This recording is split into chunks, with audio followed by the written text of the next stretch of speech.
តបងប្អូនឥឡូវនឹងបរាយទឹកថ្លាយើងជិតដល់ខែដែលយើងអាចយកឡានចុះទៅក្រោមបានហើយសម្រាប់ខែទឹកស្រកអញ្ចឹងបងប្អូនទៅលេងបរាយទឹកថ្លាគឺយើងមើលទេសភាពដូចទៅលេងសមុទ្រមកចឹងបងប្អូនគ្រាន់ថាវាអត់មានរលកធំហើយសម្រាប់ក្មេងៗដែលចង់លេងទឹកអីក៏ស្រួលលេងដែរដោយសារមានខ្សាច់មានអីទួលលេងមែនតើបងប្អូនណាហើយយើងអាចយកឡានចុះទៅផ្ទាល់ហើយក៏ដូចជាអាចរៀបចំអីវ៉ាន់ផ្សេងៗវាងាយស្រួលមិនពិបាកអញ្ជូនសម្រាប់ខ្ញុំមកដល់ភ្លេងខ្ញុំរៀបចំតុកៅអីដើម្បីយើងធ្វើម្ហូបអាហារញ៉ាំដល់ខ្លួនឯងដោយសារយើងបានត្រៀមម្ហូបអាហារក៏ដូចជាសម្ភារៈមួយចំនួនមកពីផ្ទះរួចរាល់អស់ហើយ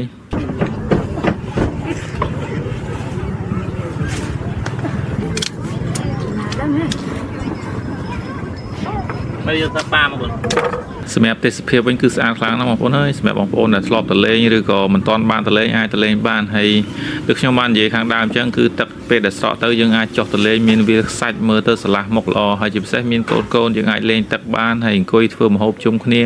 បរិយាកាសបែបហ្នឹងបងប្អូនអើយមិនងាយមានទេហើយជាទូទៅវាមានខែរបស់វាដែលបងប្អូនអាចចុះទៅបានអញ្ចឹងក៏មករំលងហួសជារដូវដែលយើងអាចនាំគ្រួសារជួបជុំមិត្តភ័ក្តិធ្វើម្ហូបពិកនិច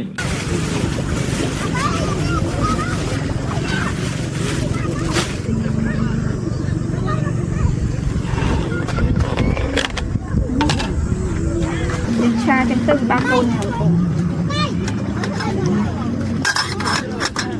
2,000 years later បាច់ទៅស្មុតឯណានេះអត់ដល់20ទៀត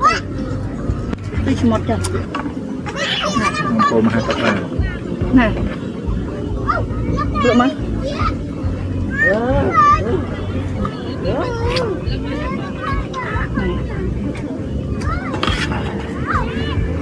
បរិយាកាសបែបនេះបងប្អូនអើយមិនគួររំលងទេជាមួយនឹងការថតរូបទុកជាអនុស្សាវរីយ៍សម្រាប់យើងមើលពេលដែលយើងចាស់ទៅហើយឧបកិច្ចថានៅសមុទ្រគេទៅចង់ថាពេលខ្លះមានរបស់ឆ្ងាញ់តនៅកន្លែងស្ងប់ស្ងាត់បានយើងអាចញ៉ាំកើតមើលជីវិតអ្នកនៅផ្ទះឌឺអាទៀតបាទចុះបាន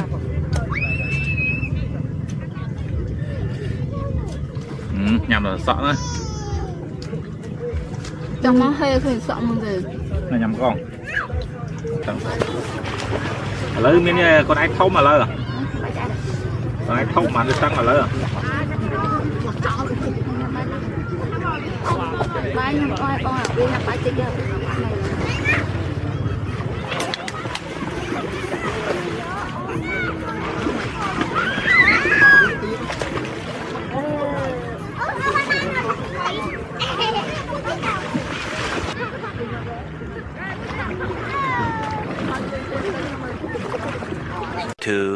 2,000 years later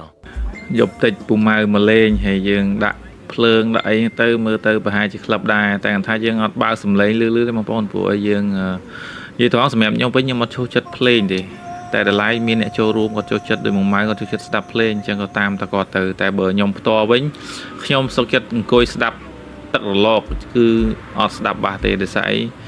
វាហឹងបងប្អូនណាសម្រាប់អ្នកចូលចិត្តគេចូលចិត្តតែសម្រាប់យើងអ្នកអត់ចូលចិត្តយើងទៅអាចថាយើងទៅគេក៏ថាបានដែរអរគុណពុកម៉ែបងប្អូនសម្រាប់ការទស្សនាវីដេអូមួយនេះបើសិនជាបងប្អូនមានកន្លែងណាដែលស្អាតបងប្អូនអាច comment ប្រាប់ផងដើម្បីខ្ញុំទៅអាចទៅលេងឬក៏ថតជាវីដេអូរូបភាពដើម្បីជូនពុកម៉ែបងប្អូនទស្សនាក៏ដូចជាចង់ទៅលេងទាំងអស់គ្នាអញ្ចឹងណាបងប្អូនណាអញ្ចឹងអរគុណពុកម៉ែបងប្អូន